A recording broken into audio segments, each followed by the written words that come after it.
They wanted an animal, so I became one, but not the kind they expected. I should have known something was fundamentally wrong with my family the day my father locked me outside during a thunderstorm because I forgot to take out the trash. I was 12. But that wasn't the night everything changed. That came later, on a Friday evening that would reshape the entire trajectory of my existence. My name is Maya, and for 16 years, I lived as the invisible daughter in the Sullivan household of Maple Creek, a picture-perfect suburb where white picket fences hid the ugliest secrets. My father Rick worked in construction management. My stepmother Linda ran a home decor blog that pretended our house was a sanctuary of warmth and love, and my stepsister Brooke was the golden child who could do no wrong. I was the mistake from my father's first marriage, the unwanted reminder of a life he'd rather forget. My mother died when I was 3. I have only fragments of memories of her, fleeting images of soft hands braiding my hair, a lullaby I can no longer remember the words to. After she passed, my father remarried quickly. Too quickly. Linda came with Brooke, who was 2 years younger than me but somehow always light years ahead in my father's affections. From the moment they moved into our house on Sycamore Drive, I understood my role. I was the help, the shadow, the thing to be tolerated but never loved. Brooke got the master bedroom upstairs with the bay window overlooking the maple trees. I got the converted storage room next to the laundry. Brooke got riding lessons and a car for her 16th birthday. I got a used bicycle from a garage sale and the expectation that I'd be grateful. Brooke got to focus on school and cheerleading. I got a list of chores that started before dawn and ended after everyone else was asleep. I told myself it was temporary. I told myself that if I just worked hard enough, was good enough, quiet enough, helpful enough, eventually they would see me. Eventually I would matter. I was an idiot. The breaking point came on a Friday night in late October, right after the homecoming game. Brooke's school, Riverside High, had won against their rivals, and she was riding high on the victory. She'd been named to the homecoming court, and everyone knew she was a shoo-in for homecoming queen in the spring. That night, she decided to bring the celebration home. I was in the kitchen finishing the dinner dishes when I heard the front door burst open and a cascade of voices flood the entryway. Brooke swept in with at least a dozen of her friends, the popular crowd, the ones who looked through me in the school hallways like I was made of glass. They were loud, energized, drunk on victory and probably something stronger they'd been passing around in the parking lot. Linda immediately went into hostess mode, all smiles and enthusiasm. She loved when Brooke brought friends over. It gave her an audience for her performance as the perfect suburban mother. She barely glanced at me as she issued her command. "Maya, sweetie, bring out some snacks for Brooke's friends. The veggie platter in the fridge and those little crackers. And get the good napkins from the dining room." Sweetie. She only called me that when other people were listening. I dried my hands and did as I was told. I always did as I was told. I arranged everything on our nicest serving tray, the one with the hand-painted flowers that Linda usually kept in the china cabinet. I balanced it carefully as I walked through the living room toward the den where Brooke had claimed the big sectional sofa with her court of admirers. I was 3 steps away from the coffee table when it happened. Later, I would replay those seconds over and over, analyzing every detail. Tyler Hendricks, Brooke's boyfriend, and the quarterback who'd thrown the winning touchdown, stretched his long legs out just as I was passing. I don't think he did it on purpose. I don't think he even saw me. That was almost worse. I was so insignificant that I didn't even register as a person to avoid. My foot caught his ankle and I stumbled forward.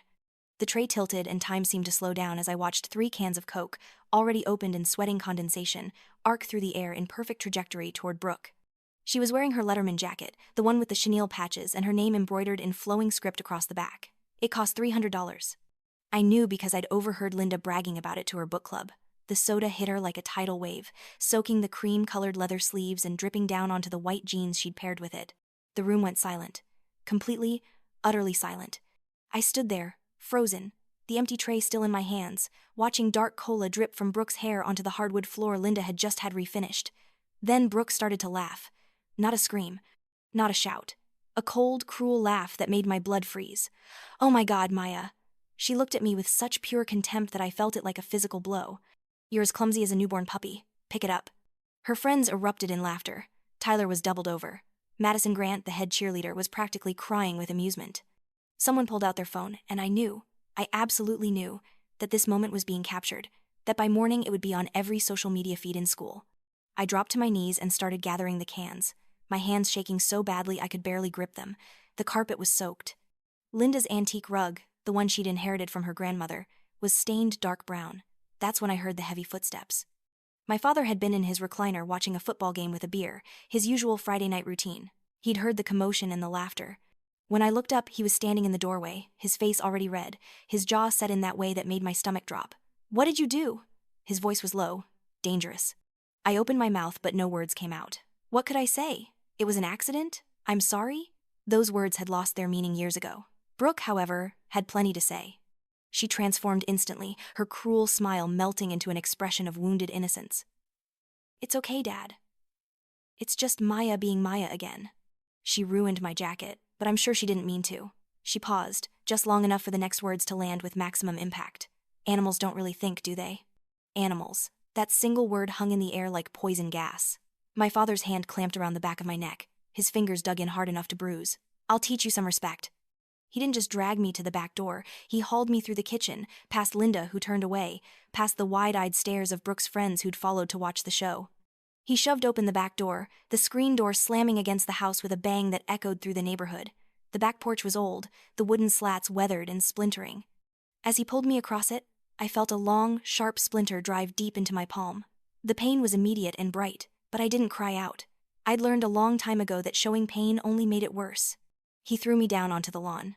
The grass was wet from the sprinklers, cold and damp, and it soaked through my jeans immediately. Above me, the October sky was clear and full of stars, beautiful and completely indifferent. Animals need to learn their place, he growled, standing over me. You stay out here until you figure that out. The door slammed. Through the window, I could see them all gathered, Brooke's friends peering out like I was an exhibit at a zoo.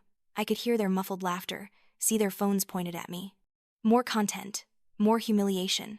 I lay there in the wet grass, my palm throbbing where the splinter had embedded itself, my neck aching from my father's grip. The cold seeped into my bones. Through the windows, I could see them all going back to their party. The incident already forgotten, already just another funny story about the weird stepsister. I should have cried. Part of me expected to cry, but instead, something else happened. Something inside me went very, very quiet.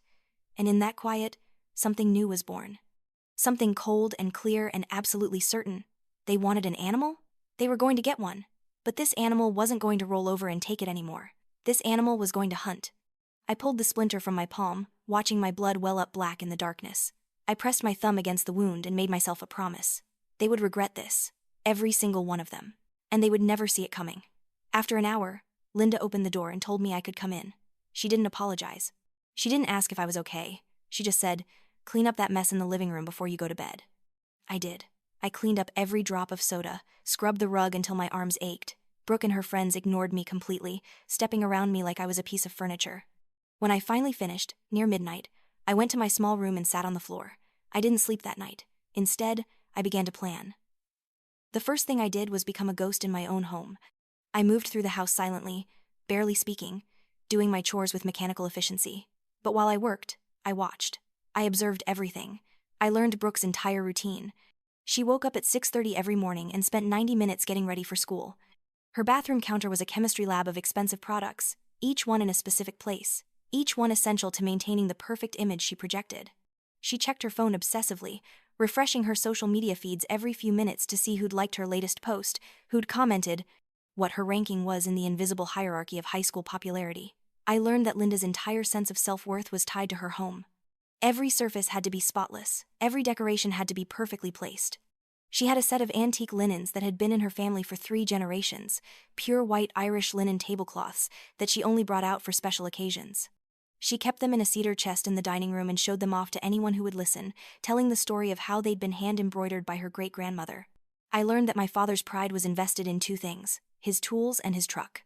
He kept a meticulously organized workshop in the garage, every tool in its designated place, every wrench and socket arranged by size. His truck, a Ford F-150 in midnight blue, was his baby. He washed it every Saturday morning, waxed it once a month, and would have slept in it if Linda had let him. These weren't just observations, they were reconnaissance. Every weakness, every pressure point, everything they valued most, I cataloged it all. The first strike came 3 weeks before homecoming. Brooke had a specific routine every morning. She would shower, then wrap her hair in a towel while she did her makeup. Then she would unwrap her hair, apply her heat protectant spray, blow dry it, and finish with her favorite hairspray, the one in the purple can that cost $40 and that she special ordered online because the local drugstore didn't carry it. On a Tuesday morning, while she was in the shower and everyone else was distracted with breakfast, I went into her bathroom. I had my own can of hairspray, one that looked similar enough in the dim morning light. But this wasn't regular hairspray. I'd done my research. I'd found a theatrical adhesive spray used for wigs and special effects makeup. It looked like hairspray. It sprayed like hairspray. But once it dried, It turned hair into something like cement. I made the switch and left her bathroom exactly as I'd found it. 20 minutes later, I heard the scream. I was in my room, pretending to get ready for school, when Brooke's shriek echoed through the house. I allowed myself the smallest smile as I heard her frantic footsteps running to Linda's room, heard her hysterical voice describing how her hair had turned into a solid, unmovable mass. Linda tried everything. Shampoo, conditioner, oil treatments. Nothing worked. By the time they realized it was going to require professional intervention, Brooke had missed first period. By the time the salon managed to carefully cut and dissolve the adhesive, she'd missed half the school day and had lost 4 inches of her carefully maintained hair. She cried for 3 days. Her perfect image was cracked. But I wasn't done. Brooke had been secretly shopping for her homecoming dress for months. She'd found the perfect one, a cream-colored designer gown that cost more than my entire wardrobe. She kept it hidden in the back of her closet, wrapped in tissue paper, waiting for the perfect moment to reveal it to Linda and make a big production of the whole thing. I found it during one of my cleaning sessions. And I found something else too, a pen that had been leaking in the laundry basket, staining one of Linda's nice blouses. Such a shame how those cheap pens just broke sometimes. I carefully, precisely, dragged that leaking pen across the bodice of Brooke's cream dress, creating a dark blue stain that spread into the delicate fabric like a bruise. Then I refolded it, rewrapped it in its tissue paper, and put it back exactly where I'd found it. She didn't discover it until 3 days before the dance. Her scream that time was even louder. Linda was hosting her monthly tea party for the Neighborhood Women's Association the following week. It was her favorite event, the one where she got to show off her perfect home and play the role of gracious hostess. She'd been planning it for weeks, preparing her menu, polishing her silver, and, of course, planning to use her precious family linens. The morning of the tea party, I volunteered to help set up. Linda was so surprised by my offer that she actually smiled at me. I set the dining room table carefully, spreading out the antique white tablecloth, smoothing out every wrinkle. Then, while Linda was in the kitchen fussing with the cucumber sandwiches, I accidentally knocked over a full bottle of red wine that I'd strategically placed on the side table. The wine hit the white linen like a wound, spreading in a deep crimson stain that soaked through to the wooden table beneath. I made sure to gasp loudly, to call for Linda in a voice full of panic. She came running, and when she saw the tablecloth, her face went absolutely white. She tried everything, every trick she knew, every stain remover in the house. Nothing worked. The wine had set almost immediately, the stain permanent and damning. She ended up having to use a cheap polyester tablecloth from Target, and I watched her die inside every time one of her guests complimented the table settings with that polite, pitying tone that really meant, "Oh, honey, how sad." My father was next. He had a specific torque wrench that he used for his truck maintenance, a precision tool that he'd spent $200 on and that he treated like a religious artifact. He kept it in a specific drawer in his tool chest, wrapped in a special cloth. It disappeared on a Saturday morning, right when he needed it to change the oil in his truck. I watched him tear apart the garage looking for it, his face getting redder and redder, his voice getting louder and louder. He accused the neighbor kids. He accused his coworkers who'd borrowed tools before. He never once suspected me. The wrench was in a storm drain 3 blocks away. He never found it. But the wrench was just the warm-up. His truck was his pride, his joy, his declaration to the world that he was a man of substance. He parked it in the driveway, always visible, always gleaming. One night, when everyone was asleep, I went outside with a key I'd taken from the kitchen junk drawer. I found the perfect spot, high on the passenger side where the streetlight created just the right shadow. And I dragged that key along the paint in one long, deep, vicious line. The sound of metal on metal was like music. The next morning, his roar of rage woke up half the neighborhood. He blamed everyone. The neighbor kids, vandals, random teenagers. He filed a police report. He ranted for days about the disrespect, the destruction of property, the decline of common decency. He got the truck repaired, but it cost him $800 and he never quite looked at it the same way again. And through it all, I was invisible. The quiet, obedient daughter doing her chores, staying out of the way, causing no trouble. No one suspected. No one even thought to suspect. But these were just preliminary strikes, small victories in a larger war. I was building towards something bigger, something that would destroy them completely. The opportunity came with the 4th of July. Every year, my father hosted a massive backyard barbecue for the neighborhood. It was his showcase event, his chance to play the role of successful family man, beloved neighbor, pillar of the community. He invited everyone, neighbors, co-workers, Linda's book club friends, Brooke's friends' parents. The yard would be full of people, all watching, all judging, all maintaining the polite fiction that we were a normal, happy family. This year was going to be special. Brooke had just been officially crowned homecoming queen after the girl who'd originally won had to step down due to a scandal involving photos at a party. Brooke's hair had grown back, styled in a new cut that actually looked good on her. My father had gotten a promotion at work. Linda's blog had hit 10,000 followers. They were all riding high, convinced of their own superiority, their own untouchability. I spent weeks preparing.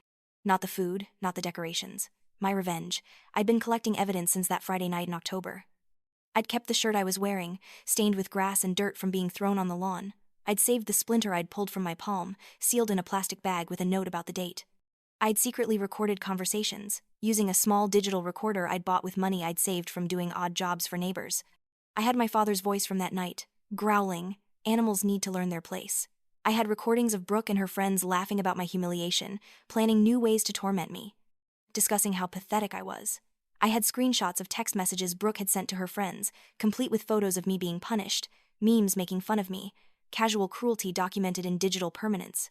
But the centerpiece of my collection was Brooke's Letterman jacket. After that night, after she'd declared it ruined, Linda had actually given it to me to try to clean.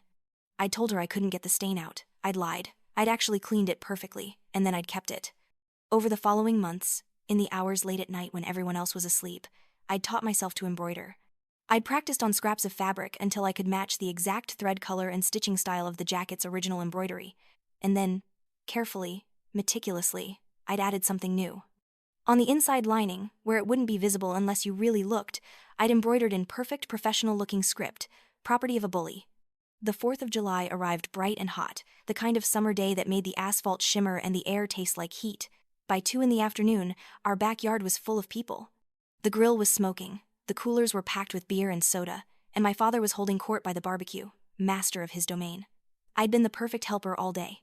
I'd set up tables, arranged chairs, put out food, smiled politely at guests. I'd played my role so well that Linda had actually thanked me, a rare occurrence that should have warned her something was wrong. At 4 o'clock, right when the party was at its peak, right when everyone was settled and comfortable and paying attention, my father called out to me from his position at the grill. "Maya, bring me another beer and make it quick." Every other time, I would have jumped up and obeyed. Every single time before this moment, but not today.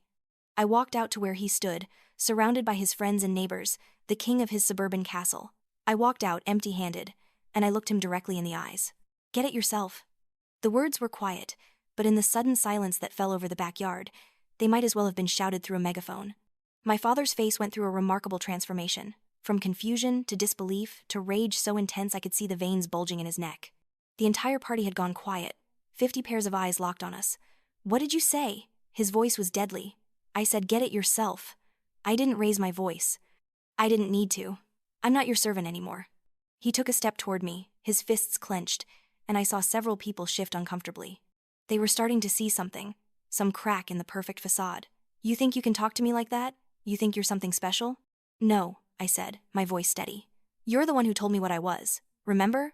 An animal. You were right." I turned to look at Brooke, who was frozen in her chair, her face pale. "An animal that learned that beauty is just a surface. And surfaces are so easy to damage. Isn't that right, Brooke?" Then I looked at Linda, who was gripping her wine glass so hard I thought it might shatter. "An animal that learned that precious things can be stained forever, no matter how hard you try to clean them." I walked over to the corner of the yard where I'd placed an old wooden chest that I'd brought up from the basement that morning. Everyone was watching now, confused, concerned, sensing that something was very wrong but not quite understanding what. I opened the chest. Inside wasn't chaos or destruction. Inside was evidence. Documentation. Truth. I pulled out the small digital recorder first and pressed play. My father's voice filled the yard, that night from October captured in perfect clarity. "Animals need to learn their place. You stay out here until you figure that out." I let it play, let everyone hear the cruelty in his voice, the casual viciousness. Then I pulled out printouts. Screenshots of Brooke's text messages, blown up large enough for people to read from several feet away. Messages where she called me a freak, where she laughed about my punishments, where she and her friends had joked about how pathetic I was. The Cinderella of Maple Creek. One message read, followed by laughing emojis. "Except no prince is going to save that disaster." I watched Brooke's face crumble as her neighbors read her words, as the parents of her friends saw exactly who she really was behind the perfect smile. But I saved the best for last. I pulled out the Letterman jacket, the one she'd declared ruined, and held it up for everyone to see. "You know what's funny?" I said, my voice carrying across the silent yard. "This jacket was never really ruined. The stain came out perfectly. See?" I turned it to show the clean leather sleeves, the pristine fabric. Then I flipped it inside out and held it up so everyone could see the lining. But I made some improvements. The embroidered words gleamed in the sunlight. property of a bully. This is the real Sullivan family, I said, addressing the crowd now. All these neighbors who'd smiled and nodded and pretended not to notice the signs of what went on behind our closed doors. This is who we really are. A father who throws his daughter outside like garbage. A mother who cares more about linens than people. A sister who's learned that cruelty is currency. The silence was absolute. I could hear birds chirping in the trees, hear a dog barking somewhere down the street. I could see the expressions on faces changing, could see the judgment forming, could see the social capital my family had carefully accumulated, beginning to evaporate like morning dew. My father stood frozen, his face purple with rage and humiliation. Linda had tears streaming down her face, but I couldn't tell if they were from shame or anger. Brooke looked like she wanted the earth to swallow her whole. I closed the chest gently and stood up. "I'm done being your animal," I said.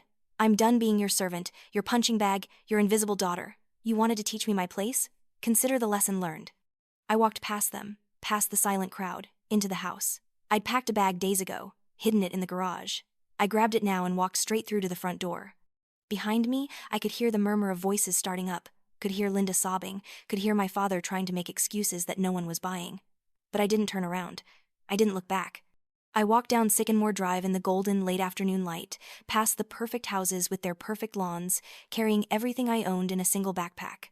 I'd saved money from the odd jobs I'd done around the neighborhood. I had a friend's family who'd agreed to let me stay with them after I'd finally told them the truth about my home life. I had a plan for emancipation, for finishing school, for building a life that was actually mine. The beast they'd created had done more than bite back. She'd freed herself.